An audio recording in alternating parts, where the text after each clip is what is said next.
que Medios Perdidos tienen trasfondos perturbadores. Other es un caso realmente peculiar, porque estamos hablando de una pieza de animación que durante años fue tratada como un rumor en internet. Algo que mucha gente quería haber visto, pero que nadie podía confirmar del todo. El corto se llama Other y fue creado por un animador llamado Hee-Wook Kim. Lo interesante del caso es que el cortometraje no fue perdido por accidente o borrado intencionalmente, sino que fue oficialmente transmitido en televisión abierta durante un evento que nadie esperaba que contuviera algo así.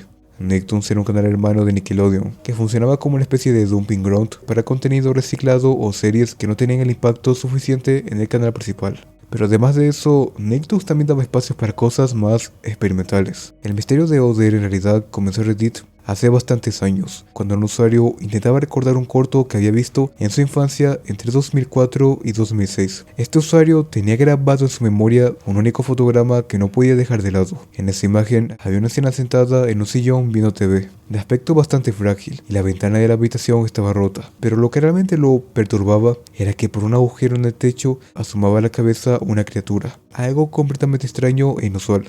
Durante años, la comunidad de los media dudó si este corto realmente había existido o si era simplemente una distorsión de la memoria colectiva, porque no aparecía ninguna guía de programación y nadie más parecía recordarlo con claridad. Pero ¿cómo es que lograron finalmente identificar un corto que supuestamente era tan oscuro? La búsqueda comenzó cuando alguien rastreó el fotograma específico que el usuario describía, y encontraron un sitio web registrado en Alemania en 2004 que tenía esa imagen exacta como fondo de pantalla. Los créditos de esa imagen en el sitio apuntaban a un animador llamado Hee-Wook Kim, y una vez que tenían el nombre del creador, el resto de la investigación fue más fácil. Al revisar el portafolio de Hee-Wook Kim, descubrieron que había creado otros trabajos, incluyendo un corto de 2014 muy inquietante llamado Black Fort Manor, conocido por su estética gótica y perturbadora. En sus registros académicos, finalmente encontraron que Other era un trabajo estudiantil realizado en 2004. Y aquí es donde todo se vuelve un poco más claro.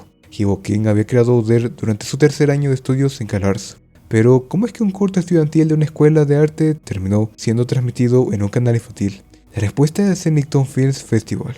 En 2005, Nicktoons celebró la segunda edición de este festival, que era un evento televisado donde se emitían 52 cortometrajes animados de diversos creadores independientes. Other fue uno de los seleccionados y se transmitió en televisión abierta por el canal. No sabemos exactamente qué criterios usaron para seleccionar los cortometrajes o si alguien realmente vio completamente el corto antes de colocarlo en el festival. El cortometraje en sí es una pieza de animación 2D hecha a mano con una atmósfera completamente surrealista, oscura y que parece por momentos un sueño, o mejor dicho, una pesadilla. La estructura es bastante simple pero perturbante. Comienza mostrando una anciana sentada tranquilamente en su sala viendo televisión, y su gato está junto a ella. Luego, un niño afuera arroja una pelota que rompe la ventana. El niño se cuela por la ventana rota hasta recuperar su pelota y se va.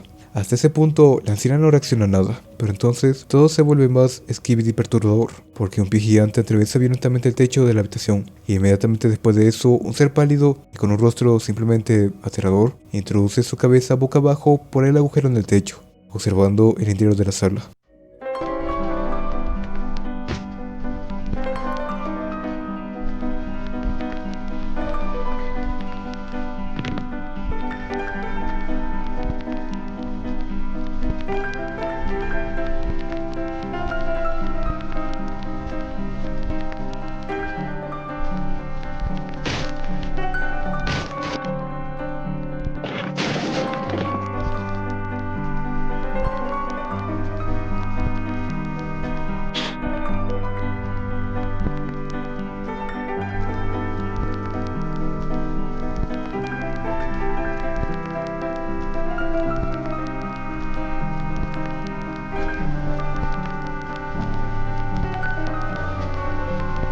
Y sí, un montón de niños vieron eso.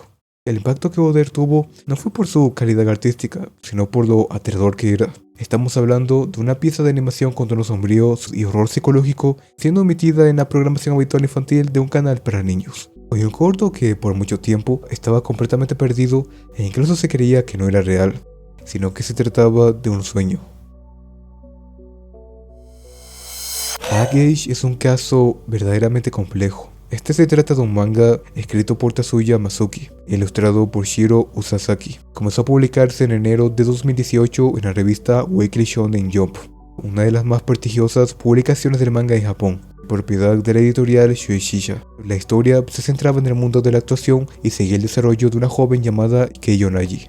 El manga tuvo una recepción crítica muy positiva y fue ganando lectores constantemente, convirtiéndose en uno de los títulos más prometedores de la revista. Durante años, los fans esperaban cada nuevo capítulo con entusiasmo y había discusiones activas en foros, análisis de la trama y especulaciones sobre hacia dónde iría la historia. Pero en agosto de 2020, todo se detuvo de forma drástica. Las autoridades japonesas arrestaron al guionista Tatsuya Matsuki por acusaciones de haber tocado de manera inapropiada a 2 estudiantes de escuela secundaria. Cuando digo de manera inapropiada, creo que ya saben a qué me refiero. El impacto fue inmediato, la industria editorial entró en pánico y la comunidad de lectores quedó devastada. La editorial Shueisha decidió cancelar la serialización de Age en la revista semanal. Contactó a la ilustradora Shiro Sasaki y le ofreció continuar con el manga con un nuevo guionista que reemplazaría a Matsuki. Legalmente, Sasaki tenía todo el derecho de aceptar, pero Shiro Sasaki rechazó la oferta, porque le pareció de mal gusto seguir haciendo una serie creada por un agresor. La distribuidora Viz Media retiró todos los capítulos del manga de sus plataformas digitales. Los volúmenes recopilatorios quedaron congelados en la distribución. El manga ya tenía material suficiente para publicar el volumen 4 y muchos volúmenes posteriores, pero la edición impresa oficial quedó truncada permanentemente en el volumen 3. Fue una decisión radical, porque no solo cancelaron el proyecto, sino que lo sacaron activamente del mercado legal. Ahora bien, ¿qué pasó realmente con todo este manga? Age actualmente subsiste únicamente a través de archivos no oficiales mantenidos por lectores en internet. Un total de 102 capítulos que ya habían sido publicados semanalmente en la revista nunca llegaron a incluirse en volúmenes recopilatorios. Todo el contenido que estaba siendo trabajado antes de la detención de Matsuki fue cancelado. Bocetos, capítulos planificados, arcos narrativos que posiblemente habrían culminado la historia. Todo eso fue destruido o congelado permanentemente. Para alguien que quiere leer legalmente, este manga completo hoy es muy difícil. Tu única opción es recurrir a fuentes ilegales o archivos compartidos en internet por fans que guardaron algunos capítulos antes de que fueran eliminados. Pero la gran mayoría del manga está a día de hoy completamente perdido. Un perturbador caso de los media que terminó siendo perdido por acciones denigrantes cometidas por su propio creador.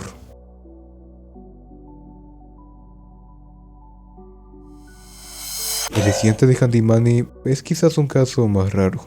Handy Manny, o En este lado del charco, Manny la obra, era una serie animada preescolar producida por Nelvana y transmitida por Playhouse Disney, que era el bloque matutino de Disney Channel.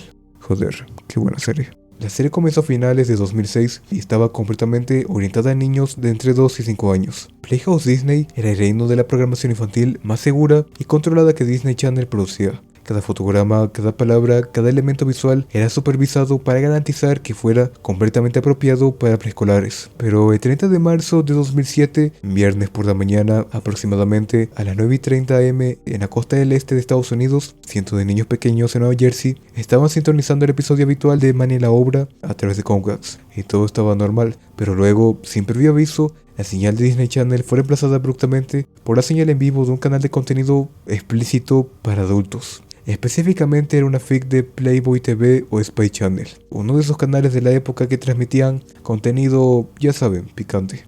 Y aquí está lo importante, la señal no entró con problemas técnicos, no fue una pantalla negra con barras de color como suele pasar en fallos de TV. La imagen entró nítida, clara y a pleno volumen. Los niños que estaban viendo Handy Manny de repente vieron actos sexuales explícitos en pantalla, sin filtros, sin censura. La transmisión duró entre 5 y 10 minutos ininterrumpidos. Imagina por un momento el caos que debe haber ocurrido en esos 5 a 10 minutos en cientos de hogares. Los padres en el área de Nueva Jersey se dieron cuenta de lo que estaba pasando. Las líneas telefónicas de servicio al cliente de Comcast se saturaron literalmente en cuestión de minutos, de padres desconcertados y furiosos. Disney emitió un comunicado categórico deslindándose de cualquier responsabilidad, dejando claro que la señal que salía de sus estudios estaba intacta y sin alteraciones. La FCC abrió una investigación formal contra Comcast por la emisión de material obsceno en un horario para niños. Para Comcast, las consecuencias fueron severas. Durante años, especialmente cuando YouTube y los foros de internet ganaron popularidad, el incidente de Manny la obra pasó a convertirse en un mito moderno. Personas empezaron a especular si realmente fue un hackeo o qué fue. Sin embargo, las investigaciones técnicas posteriores confirmaron que no fue nada de eso. Fue simplemente un error humano. El fallo se origina en la cabecera local de Comcast en Nueva Jersey, que es donde se procesan y se distribuyen todas las señales de TV para una región. Durante un proceso de mantenimiento de rutina, estaban reconfigurando los multiplexores y codificadores de canales, máquinas que toman diferentes señales de TV y las organizan para que lleguen a los hogares correctamente. En algún momento durante este proceso, un técnico cruzó involuntariamente la línea de señal del canal codificado para adultos con la frecuencia en abierto que estaba distribuyendo Disney Channel. La razón por la que esto no fue detectado inmediatamente es que en 2007 los sistemas automatizados de TV por cable no contaban con filtros de verificación visual en tiempo real que pudieran detectar y bloquear automáticamente contenido inapropiado siendo retransmitido. En otras palabras, seguramente despidieron al que cometió ese error.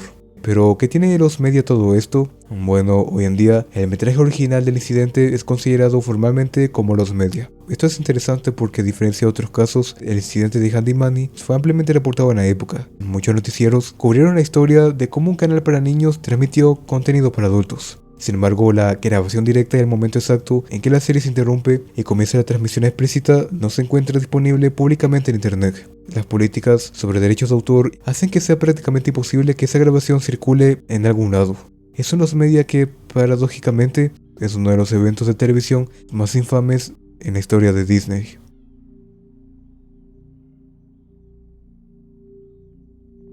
Si te ha gustado este video, recuerda suscribirte.